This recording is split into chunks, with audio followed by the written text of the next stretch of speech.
Hi, welcome back. I'm Dr. Patty, and in today's video, we're gonna go over part 2 of weight loss tips and discussions and some help in terms of helping to shift that momentum of weight loss if you're having some difficulty. And especially if you're doing all the things that you think are quote unquote right and you're just not seeing results, or you're having a hard time actually shifting that momentum. And if you haven't watched part 1 already, I will link that in the cards and also in the description box below. And in that video, we went over some lifestyle habits and things you may want to examine that you may not necessarily think are contributing to weight gain or difficulty losing weight, as well as some nutritional tweaks, or again, things that you may not necessarily think about. One area that we talked about is maybe, it's not very fun or sexy or easy for that matter, but maybe getting even a little bit stricter with your carbohydrates if you have shifted to a lower carbohydrate or lower grain nutrition. And especially if you are insulin resistant or peri or postmenopausal and things are really out of balance, temporarily getting a lot stricter in order to heal that endocrine system before you can kind of introduce some healthier carbohydrates and grains back in. So things like that we discussed in the first video. So go ahead and watch that if you'd like and whenever you're ready.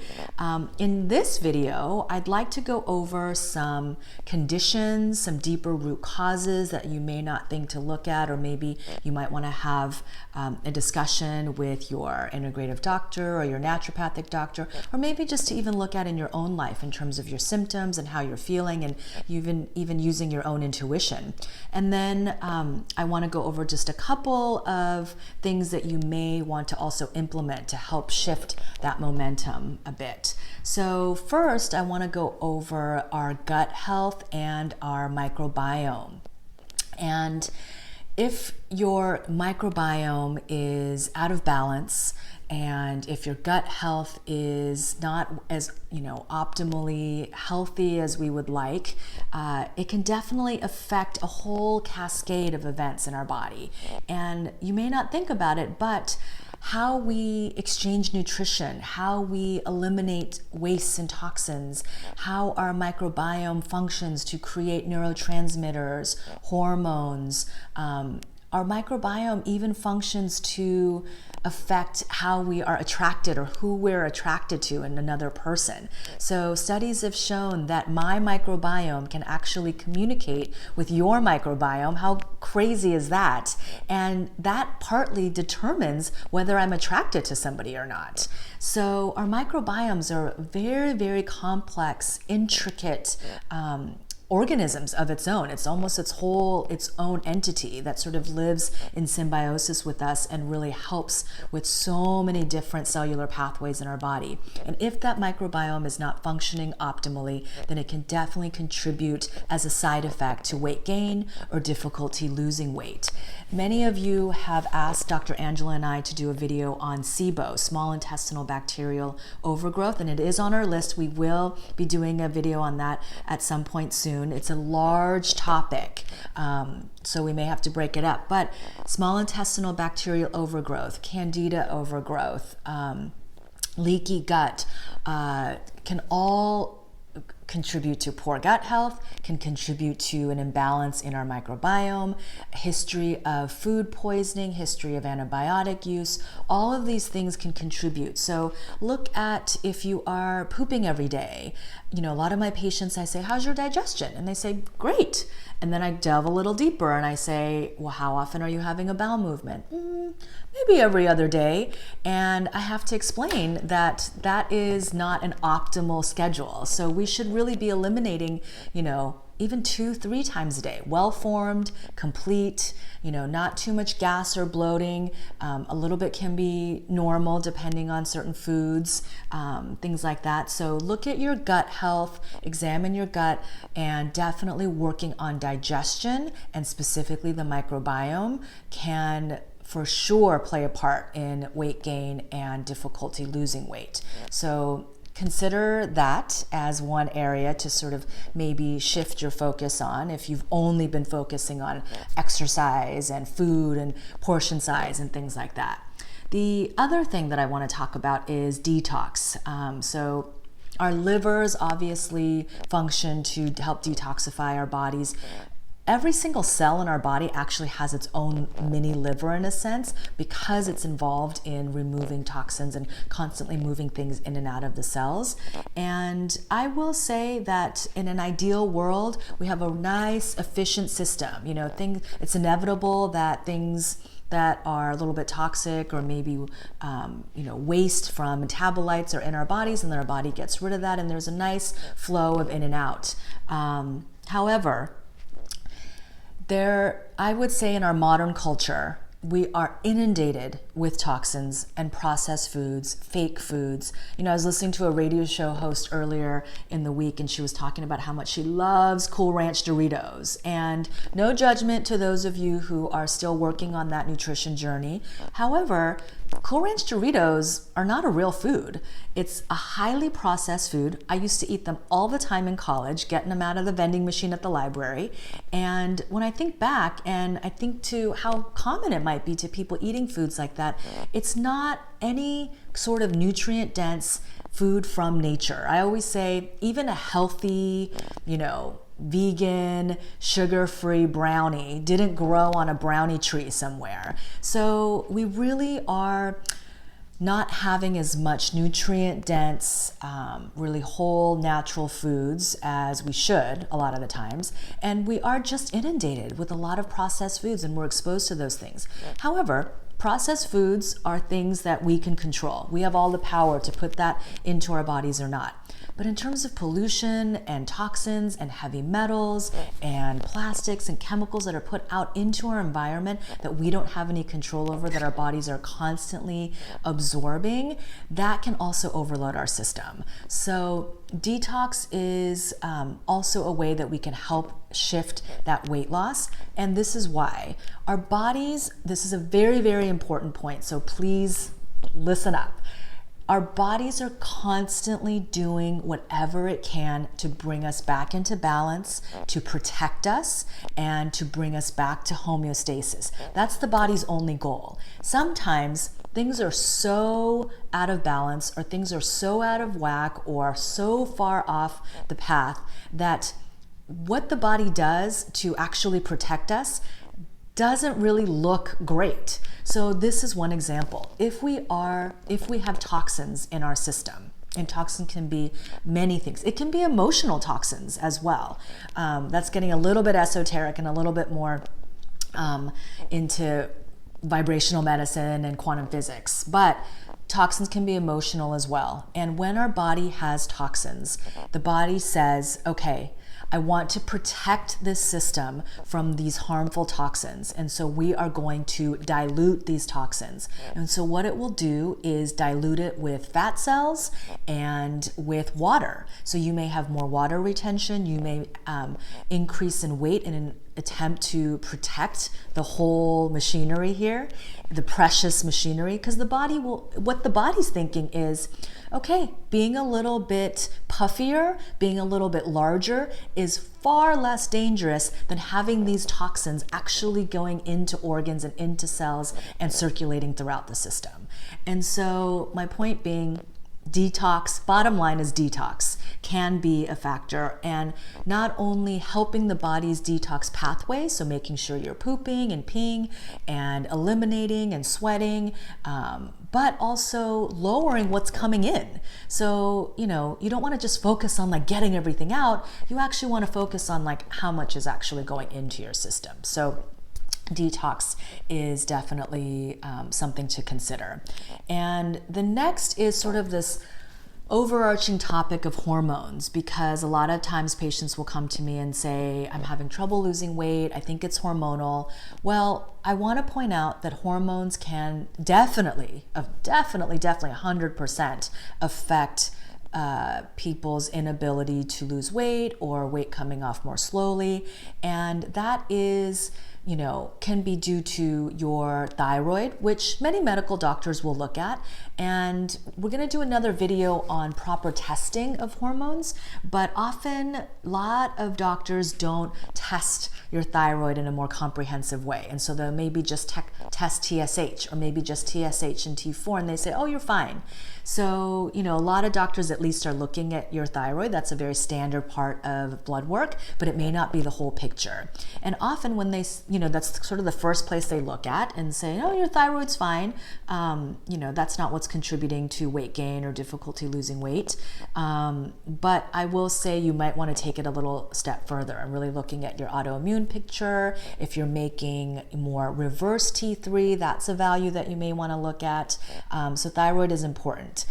I will say I think I see more adrenal dysfunction in my practice than even thyroid. And if patients have thyroid dysfunction, it's definitely connected to your adrenals. In my opinion, I think adrenals get out of balance first, and then the adrenals start to recruit the thyroid. So really using something like the Dutch test with your naturopathic doctor, testing adrenals is going to be really important. Think of adrenals as the fuel that runs the body. So if you don't have enough fire or fuel, everything's going to be kind of sluggish. So adrenals are definitely a huge, huge part to look at. So I would for sure start to examine that. And then hormones around blood sugar. So I mentioned insulin resistance before, and I think in the previous video, but insulin resistance, especially if you have a long, just like adrenals and just like thyroid, if you have a long history of chronic stress, especially long history of low-grade chronic stress, we sort of set that aside and think, well, that's just life. This is just what my life has been like. But think about if you have had just low grade, sort of a buzz of stress for a very long time, that's going to be very depleting to your whole hormonal system. And then also if you have a long history, for insulin resistance, if you have a long history of eating a lot of sugar, simple, refined carbohydrates, having that blood sugar do this for many, many years. What happens is when you eat sugar, your body spits out insulin so that your sugar doesn't get too high. And it has this nice regulatory effect, very good system that's designed to help us and not have, go into, acidosis or have too much sugar in our blood. But after years of spitting out and pumping out insulin, we develop insulin resistance and what happens is the cells just stop listening to that insulin. And so then more insulin has to be pumped out, and that extra insulin can also contribute to our weight gain and difficulty losing weight. And this is a situation where reducing grains, definitely reducing simple carbohydrates, refined sugars, this is going to help in that department. And Dr. Angela and I did do a video specifically on insulin resistance, so I will also try to link that in the description box below. And then of course there's sex hormones. So you want to look at your estrogen, progesterone, testosterone balance. And a very, very common, although not always, a very common picture is estrogen dominance. Either as we're aging or due to long-term stress, again, a reduction in progesterone and either normal estrogen or high estrogen, creating this imbalance and creating estrogen dominance. So more estrogen in the body in ratio or in relative to progesterone. So even if your estrogen is at a normal level, if progesterone is low, your body's going to act like there's more estrogen than progesterone.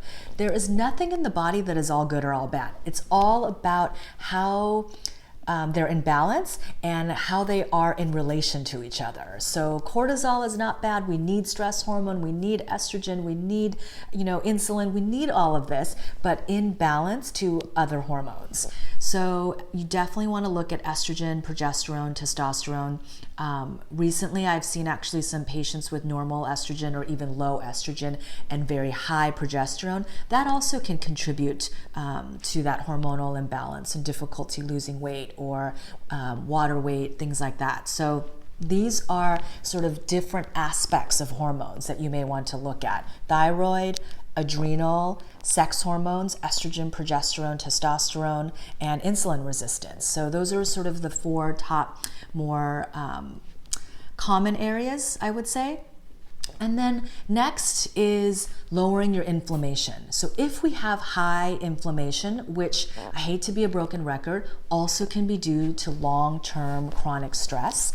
If we have inflammation for a long time, in addition to other cellular things changes that happen, just like insulin resistance, when we have inflammation, our body produces leptins. And this is not a bad thing, but over time, if the inflammation is chronic and high and does not go down, just the way that pumping out so much insulin, the cells don't listen anymore, over time we pump out so many leptins that we become leptin resistant. And that can also contribute to our signaling for how full we are, how satiated we are, how much food we eat, how much we need to eat to feel full. Just all of those signals the wires get crossed. And so not only is inflammation a contributing factor for so many other deep chronic illnesses and imbalances, it definitely can contribute to weight gain and difficulty losing weight. And kind of also going back, it's in conjunction with the detox, because when we have inflammation, the body also tries to dilute that. This is a separate topic, and we'll do another video on it, but even high cholesterol is one of the reasons why we have high cholesterol is because the body is trying to reduce inflammation, especially in our arterial system and maybe even other areas of our bodies. So again, the ultimate goal of the body is to protect us and to keep us safe and to try to bring some semblance of balance. But sometimes if we have taken away its tools or really thrown things off balance, the body's like, well, this is the best I can do with what I've got. And so here we are. And that's sometimes where we're left, and that's when we kind of look at symptoms and think like, oh, I should just look here. But really, we should look at the bigger picture of, okay, what's the body actually trying to correct here, resulting in X, Y, and Z, high cholesterol, weight gain, things like that. So those are some of the medical conditions that I would say would be worth looking at, examining, maybe tweaking in terms of your treatment plan with your doctor, or maybe even some of your lifestyle habits. I want to go over 3 more things. One is intermittent fasting. So now we're kind of getting into a couple of things that you can try in order to shift things. And intermittent fasting has been helpful for some people, especially those who really have done everything right in terms of their nutrition. If you have figured out that plant-based is where I feel the healthiest and this is, what's working for me, but it's really, and I've been mindful of my portion sizes, and I've eliminated all processed foods and refined sugars, or maybe you're going a little bit more keto or paleo or Whole30 or low grains, low carb, and you've really cut those things down and things are not shifting for you. Intermittent fasting may help to shift that hormonal imbalance in order to get the ball rolling. However, I will tell you, this is just purely from experience, from anecdotal evidence, and from seeing this in my patients. I do find intermittent fasting to be a little bit more better results with men than with women in terms of weight loss. So that's number 1. Number 2, I have also seen, especially my women patients who are having difficulty, traditional intermittent fasting says eat during this window of time. And so a lot of patients I notice are, maybe ending food at like 8 or 9 o'clock and skipping breakfast and eating, starting their meal or starting their intake, noon, 1, 2 o'clock, and sort of having that window of time be a little bit shifted towards later in the day. I have found if you're doing that and you're noticing that the intermittent fasting isn't really working, that it does seem to help to shift that time clock in that window to a little bit earlier. So ending your last meal earlier, maybe starting at, if you're a really late dinner eater, maybe 8 o'clock. maybe rolling that back to 7, maybe even 6, and then eventually tightening that window a little bit even as well. So those are a couple things that you can try, and even tweaking within the intermittent fasting. This is just like a little quick and dirty tips, around intermittent fasting. We could do a whole video just on it by itself. And then of course I do have to, mention that for some people, blood sugar is so out of balance that really you can't start with intermittent fasting, that it's going to really, because of maybe adrenals or because of insulin resistance and how your blood sugar goes up and down and dysglycemia, that fasting isn't the place to start. So it is an option, and I want to give you that option to maybe try. And I would, if you're just starting with it, I would start with a bigger window.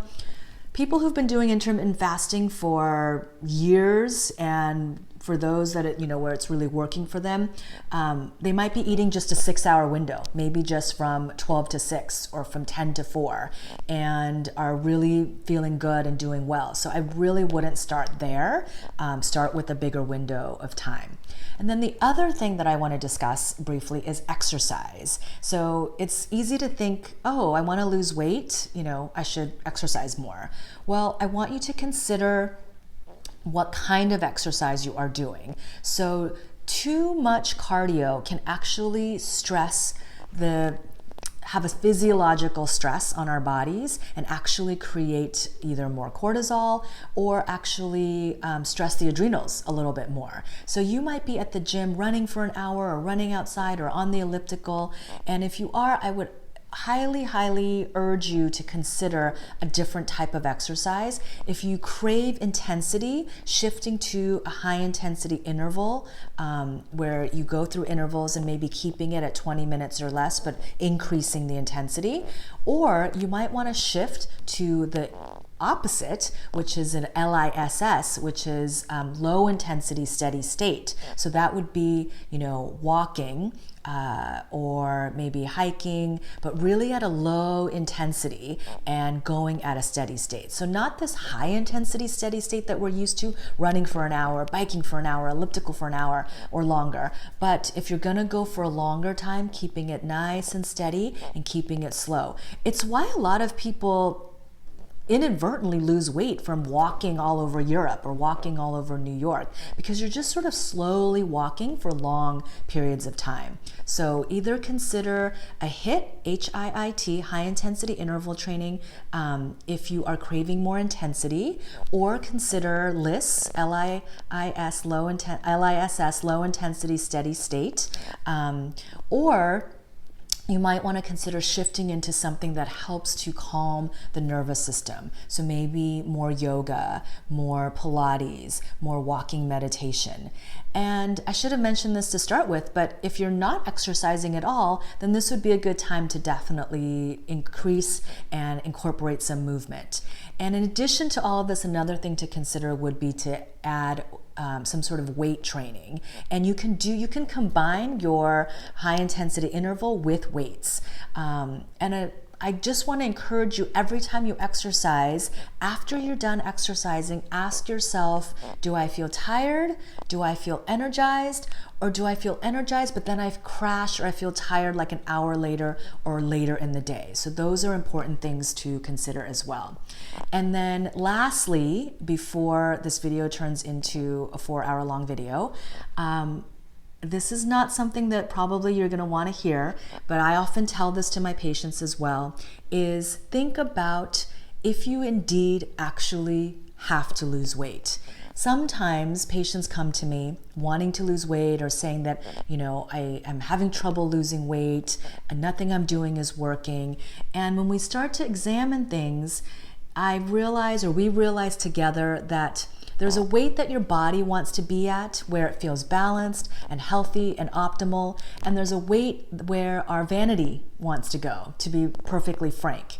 And it's not that our bodies can't go there. Think of all the superhero action movies out there where actors really transform their bodies. But look at all those actors. Nobody can sustain that level of transformation to their bodies because it's not where their bodies naturally want to sit. So I just encourage you to think about that in terms of, okay, am I being fed stories or thoughts from the media or my family or my friends or my insecurities or my ego that is making me want to push my weight in this direction, when really I am actually quite healthy where I am, and this is where my body wants to be. So I want you to consider that.